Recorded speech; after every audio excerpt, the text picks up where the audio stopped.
Hello there, good morning, good afternoon, good evening. Asim Bhardwaj, your host, your dost. Welcome to my channel, The Warning When Abroad. तो यह है एक और Malaysia video और इसमें हम बात करने जा रहे हैं न्यूज़ रिवाइज्ड एसओपीज़ जो कि स्टार्टिंग अप्रैल 1 ऑनवर्ड्स जो है शुरू हो जाएगी, लागू हो जाएगी। थोड़ी बहुत बात कर लेंगे वीज़ास के बारे में, क्या स्टेटस है, फ़्लाइट्स के बारे में क्या स्टेटस है, सब कुछ इस वीडियो में। एनीवे तो शुरू करते हैं। सबसे पहला अपडेट ये है कि जो लोग वैक्सीनेटेड हैं अब वो बहुत ही आराम से और फ्रीली ट्रैवल कर पाएंगे बिटवीन सिंगापुर एंड मलेशिया। आपको पता है कि पहले सिंगापुर और मलेशिया के बीच में वीटीएल लेन इस्टेब्लिश हुआ था, बहुत ही लिमिटेड कैपेसिटी से और लिमिटेड कोटा के हिसाब से जो फ़्लाइट्स थी, जो बसेस थी, वो चलती थी बिटवीन सिंगापुर एंड मलेशिया। लेकिन अब जो लोग फुली वैक्सीनेटेड हैं अब वो बिल्कुल आराम से ट्रैवल कर सकेंगे अप्रैल 1 ऑनवर्ड्स और किसी भी किस्म का उनको प्री डिपार्चर टेस्ट कराने की ज़रूरत नहीं पड़ेगी। कोई भी ऑन अराइवल टेस्ट कराना ज़रूरी नहीं है यहाँ पे। और same goes for the children who are below 12 years of age, ठीक है, और वैक्सीनेटेड वो नहीं है, तो उनके लिए भी यही है कि कोई प्री डिपार्चर टेस्ट अपनी होम कंट्री से नहीं कराना उनको, और कोई भी ऑन अराइवल टेस्ट उनका यहाँ पे नहीं होगा। और जो लोग फुली वैक्सीनेटेड हैं, खासकर जो थाईलैंड में एंटर करना चाहते हैं मलेशिया से, तो उनके लिए भी स्टार्टिंग 1 अप्रैल जो है चीज़ें बेहतर होनी शुरू हो जाएगी, क्योंकि अभी जो थाईलैंड की गवर्नमेंट है वो टारगेट कर रही है उन मलेशियन टूरिस्ट को जो लोग for the purpose of leisure जो है घूमने के लिए जो है थाईलैंड एंटर करना चाहते हैं। लेकिन मलेशिया की गवर्नमेंट थाईलैंड की गवर्नमेंट से नेगोशिएट कर रही है कि जो डेली कम्यूटर्स हैं बिटवीन मलेशिया एंड थाईलैंड वो भी जल्दी से जल्दी शुरू हो जाए। इसके अलावा मलेशिया की गवर्नमेंट ब्रुनाई और इंडोनेशिया के साथ भी ट्रैवल जो इस्टेब्लिशमेंट है वो करने जा रही बहुत जल्दी, मतलब कि नॉर्मलाइजेशन ऑफ जो ट्रैवल है उसके बारे में विचार किया जाएगा। क्योंकि वही है कि ब्रुनाई के बारे में भी मैंने सुना था पीछे कि वीटीएल लेन्स वो इस्टेब्लिश कर रहे हैं, इंडोनेशिया के साथ भी कर रहे हैं, लेकिन that is not going to be the case any more I think so. तो देखते हैं कैसी चीज़ें उभर के आती हैं। आगे बात करते हैं कोविड-19 टेस्टिंग और क्वारंटीन रिक्वायरमेंट्स के बारे में। तो जो लोग फुली वैक्सीनेटेड हैं, जिन्होंने 2 डोजेस लगवाई हैं या 3 डोजेस लगवाई हैं, मतलब इंक्लूडिंग बूस्टर डोज, दोनों कैटेगरी के वैक्सीनेटेड पैसेंजर्स जो हैं मलेशिया एंटर कर सकते हैं विदाउट क्वारंटीन। सिर्फ प्री डिपार्चर आपको टेस्ट कराना अपनी होम कंट्री से 48 घंटे के बीच में चलने से पहले, और आपका जो रिपोर्ट है वो नेगेटिव ऑफ कोर्स होना चाहिए। ऑन अराइवल आपका एक एंटीजन टेस्ट किया जाएगा प्रोफेशनल, ठीक है, और उसके अलावा कोई भी क्वारंटीन या फर्दर टेस्ट आपके नहीं हैं। जो लोग फुली वैक्सीनेटेड हैं और जिनको कोविड भी हुआ था पीछे और पिछले 60 दिनों में हुआ था, ठीक है, 18 साल के हैं या 18 साल से ऊपर की उम्र है उनकी, तो प्री डिपार्चर टेस्ट सबको कराना है होम कंट्री से। अपने 48 घंटे की वैलिडिटी उसकी होनी चाहिए, और वो लोग पीसीआर टेस्ट भी करा सकते हैं और उनके पास ऑप्शन है रैपिड एंटीजन टेस्ट का, दोनों वो दिखा सकते हैं, ठीक है। और ऑन अराइवल जो है लेकिन उनका एक एंटीजन टेस्ट ज़रूर होगा विदिन 24 आवर्स ऑफ अराइवल, ठीक है। आगे फर्दर कोई क्वारंटीन और टेस्ट नहीं है उन लोगों के लिए। और जो लोग वैक्सीनेटेड नहीं हैं किसी मेडिकल रीजंस की वजह से, उन्हें भी प्री डिपार्चर टेस्ट कराना है अपनी होम कंट्री से। 48 घंटे की वैलिडिटी उसकी होनी चाहिए, नेगेटिव रिपोर्ट आपके पास होनी चाहिए, एक ऑन अराइवल आपका जो एंटीजन टेस्ट है वो किया जाएगा। लेकिन आपके पास वो प्रूफ होना चाहिए डॉक्टर से लिखा हुआ कि किस मेडिकल कंडीशन की वजह से आपको वैक्सीन नहीं लग सकती थी, कॉज क्या है उसका, कौन सी बीमारी या डिजीज़ है वो, ठीक है। अब जो लोग पार्शली वैक्सीनेटेड हैं, पूरे वैक्सीनेटेड नहीं, 18 साल के हैं, 18 साल से ऊपर के हैं, तो प्री डिपार्चर टेस्ट उनको भी कराना है होम कंट्री से। 48 घंटे की उसकी वैलिडिटी होनी चाहिए, नेगेटिव रिपोर्ट होनी चाहिए, ऑन अराइवल एंटीजन टेस्ट होना चाहिए जो कि should be within 24 hours of your arrival in Malaysia, okay.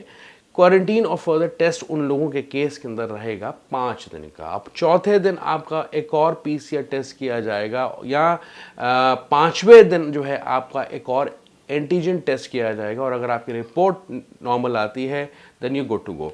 फिर इसके अलावा उन लोगों को अगर होम क्वारंटीन करना है तो माई सहज तेरा ऐप से वो लिंक खोल के जो है अप्लाई करेंगे पहले होम क्वारंटीन के लिए, ठीक है, और उसका स्टेटस जो है चेक करेंगे। दोनों लिंक्स जो हैं तमाम मैं आपको डिस्क्रिप्शन में देने जा रहा हूं, ठीक है। जिन लोगों को होम क्वारंटीन अप्रूव्ड नहीं है तो उन्हें डेजिग्नेटेड जो क्वारंटीन फैसिलिटीज़ हैं उसमें क्वारंटीन करना पड़ेगा, मतलब कि क्वारंटीन होटल में ठहरना पड़ेगा। उसका जो लिंक है, बुकिंग का जो लिंक है क्वारंटीन होटल्स का, वो भी मैं आपको डिस्क्रिप्शन में देने जा रहा हूँ, ठीक है।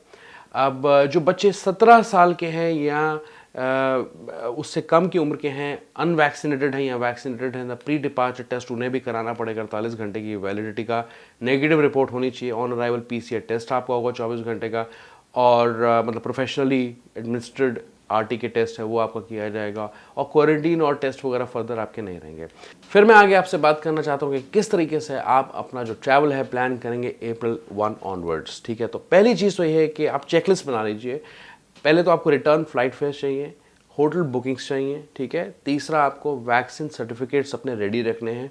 चौथा, आपको कोविड-19 की ट्रैवल इंश्योरेंस चाहिए, ज़रूरी है। ये कोई ज़रूरी नहीं है कि आपको वहाँ की मलेशिया की लोकल इंश्योरेंस को लेनी है, आप अपनी होम कंट्री से लेके चल सकते हैं। फिर आपको डाउनलोड करना है उसके बाद अपने फ़ोन में माई सहज तेरा app, which is a very very important step, मैं आपको बता दूँ। इसके अलावा आपको करनी होती है हेल्थ डिक्लेरेशन, और वो आपकी माई सहज तेरा ऐप के थ्रू ही होगी। इसके अलावा आपको जो है अपना जो प्री डिपार्चर जो टेस्ट है 48 आवर्स का आरटीपीसीआर टेस्ट है, वो आपने ज़रूर कराना है। और जैसे हमने क्राइटेरिया डिस्कस किया ऊपर, वैक्सीनेटेड लोगों का या वैक्सीनेटेड वो लोग जो मतलब कि पॉजिटिव थे पिछले 60 दिनों के अंदर उनको कोविड हुआ था, या वो लोग जो लोग वैक्सीन नहीं लगवा सकते किसी मेडिकल रीज़न की वजह से, तो ये सब चीज़ें हमने डिस्कस की, उसका ध्यान आपने यहाँ पे रखना है, ओके।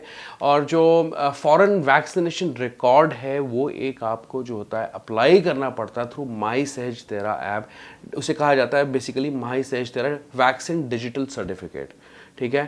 तो वो आपको उस एप्लीकेशन के थ्रू जो है अंदर मिल जाता है। आपको अप्लाई करना पड़ता है 5 दिन पहले, चलने से पहले 5 दिन पहले वो आपने करना है। बेसिकली एक वो आपका डिजिटल कार्ड है, ये नई फैसिलिटी उन्होंने शुरू की है ताकि लोग पब्लिक प्लेसेस में भी आराम से ट्रैवल कर सकें। फिर आगे मैं थोड़ी वीज़ास के बारे में बात करूं, एक बहुत ही इंपॉर्टेंट कंसर्न बना हुआ है यहाँ पे, क्योंकि कुछ कन्फ्यूजन जो है यहाँ पे चल रही है। तो मैं पहले बता दूं कि जो लोग ई वीज़ा अप्लाई करना चाहते हैं वो मेरी वीज़ा की जो वीडियो है, ई वीज़ा की वीडियो मेरे चैनल पे देख सकते हैं। स्क्रीन पे भी आप थंबनेल उसका देख सकते हैं, ओके। अब जो किस किस्म के वीज़ाज इशू होंगे आने वाले टाइम के अंदर, तो कुछ तो कन्फ्यूजन ये है कि कुछ लोगों ने ENTRI नोट जो है अभी भी अप्लाई कर दिया है, उसकी पेमेंट भी कर दी है, पेमेंट एक्सेप्ट भी कर ली है पोर्टल ने, डॉक्यूमेंट्स भी सबमिट कर दिए, लेकिन बाद में रिजेक्शन आ गया क्योंकि ENTRI note has been discontinued, ठीक है। तो वो आपने नहीं करना, वो ऑप्शन चूज़ नहीं करना। साइट पे वो ऑप्शन आपको दिखेगा आज भी। आपको सिर्फ या तो स्टिकर वीज़ा अप्लाई करना है या आपको ई वीज़ा लेना है। और ई वीज़ा की वीडियो मेरे चैनल पे है, आप ज़रूर देखें। और स्टिकर वीज़ा की अगर मैं थोड़ी सी बात करूं तो यहाँ पे उसके अंदर क्या होता है, उसका पहले तो चेकलिस्ट आप नोट कर लीजिए, जो बेसिक रिक्वायरमेंट्स हैं उसकी, जो टूरिज़्म पर्पज़ के लिए शॉर्ट टर्म विजिटर्स जाना चाहते हैं, ठीक है। तो आपको जो है वीज़ा विदाउट रेफरेंस जो है वो अप्लाई करना है। जब आप OSC की साइट पे जाएंगे, उसका लिंक OSC का मैं आपको डिस्क्रिप्शन में दूंगा। यहाँ पे आपको देना पड़ता है visa application form, original passport, अपना पासपोर्ट की वैलिडिटी 6 महीने के बीच की होनी चाहिए, 2 रीसेंट फोटोग्राफ्स आपके पास होनी चाहिए। उनकी स्पेसिफिकेशन होती है 3.5 × 5 सेंटीमीटर की, 60 और 70% फेस कवरेज आपका चलेगा। फिर कंफर्म्ड एयर टिकट्स आपकी होनी चाहिए with in 30 days with flight details and e ticket number. तो जब आप पेमेंट करते हैं वाउचर मिलता है, वो आपके लिए सफिशिएंट होगा, ओके। और अगर आपको अपना पासपोर्ट चाहिए, क्योंकि वो एक थर्ड पार्टी एजेंसी है, तो आप अपने डॉक्यूमेंट्स वहाँ जाके सबमिट कर सकते हैं, अपना पासपोर्ट जो है ले सकते हैं, लेकिन उसके साथ आपको कुछ डॉक्यूमेंट्स उनको शो करने पड़ेंगे। पहली चीज़ तो कि ओरिजिनल एक्नॉलेजमेंट जो आपको मिली थी उस टाइम जब आपने डॉक्यूमेंट्स सबमिट किए थे, ठीक है, OSC ने आपको प्रोवाइड की थी। और आपका जो कोई भी पैन कार्ड है, ID प्रूफ है, ऑफिशियल प्रूफ है, वो आप दिखा सकते हैं उस केस के अंदर। आप उनके रिप्रेजेंटेटिव को भी अपने घर बुला सकते हैं अगर आपको पासपोर्ट घर पे चाहिए, आपने डॉक्यूमेंट्स घर से भेजने हैं वहाँ पे, तो उसकी कुछ फ़ीस हो सकती है। एनीवेज़ वो तो मैंने अभी चेक नहीं की है, लेकिन उस लिंक के अंदर सारी A to Z इन्फॉर्मेशन दी है। इसके अलावा कुछ एडिशनल रिक्वायरमेंट्स भी हो सकती हैं, जैसे कि कवर लेटर हो गया, बैंक स्टेटमेंट्स हो गई, 3 महीने की मैक्सिमम। तो वो डिपेंड करता है हर रीजन वाइज। जैसे न्यू दिल्ली से कोई अप्लाई कर रहा है तो उसकी क्राइटेरिया थोड़ा डिफरेंट हो सकता है, चेन्नई से मुंबई से कर रहा है तो उसका डिफरेंट हो सकता है। तो एनीवेज उसका लिंक देने जा रहा हूँ, पढ़ लेना आप। और अब मैं आगे जो इंपॉर्टेंट चीज़ बात करना चाहता हूँ, जो कन्फ्यूजन है ई वीज़ाज़ को लेके, तो जो लोग चेन्नई से अप्लाई कर रहे हैं वीज़ाज़, उनके वीज़ाज़ के अप्रूवल आ रहे हैं मिनिस्ट्री की तरफ से, गवर्नमेंट की तरफ से, एम्बेसी की तरफ से।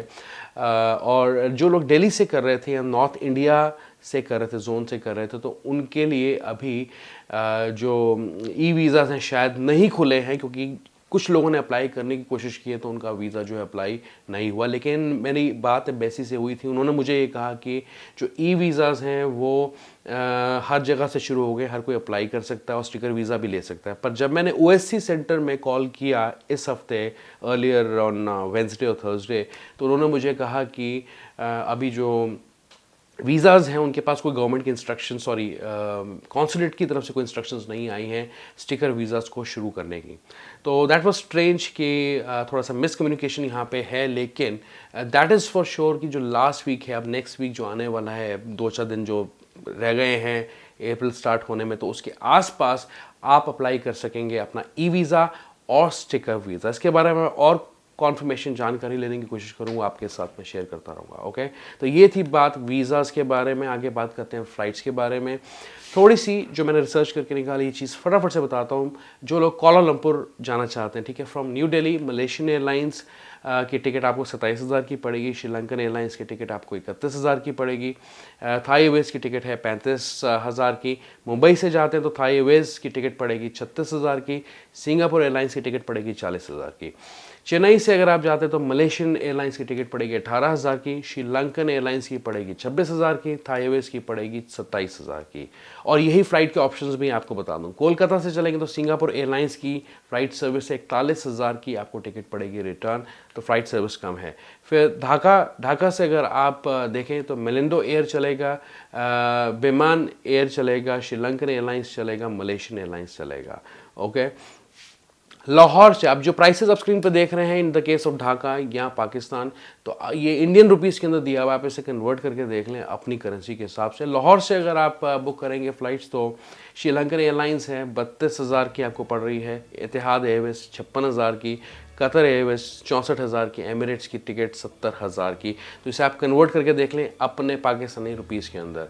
कराची से पाकिस्तान इंटरनेशनल एयरलाइंस है, कतर एयरवेज़ है और एमिरेट्स है। तो ये है कुछ फ़्लाइट्स के ऑप्शंस। ओके, और गाइस दैट्स अबाउट इट। तो ये थे कुछ मलेशिया के अपडेट्स, डेवलपमेंट्स जो कि मैं आपके साथ डिस्कस करना चाहता था, शेयर करना चाहता था। ये वीडियो आपको कैसे लगी ज़रूर बताएं। Give this video a like and also subscribe to this YouTube channel.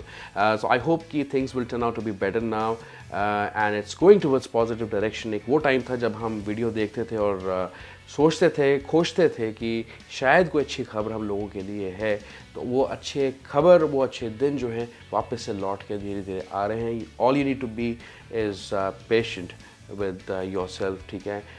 Things will become better इंशाल्लाह। बहुत अच्छे से अपना ख्याल रखें। Take very very good care of yourself. I see you in the next Malaysia video with some more strong updates. Good bye.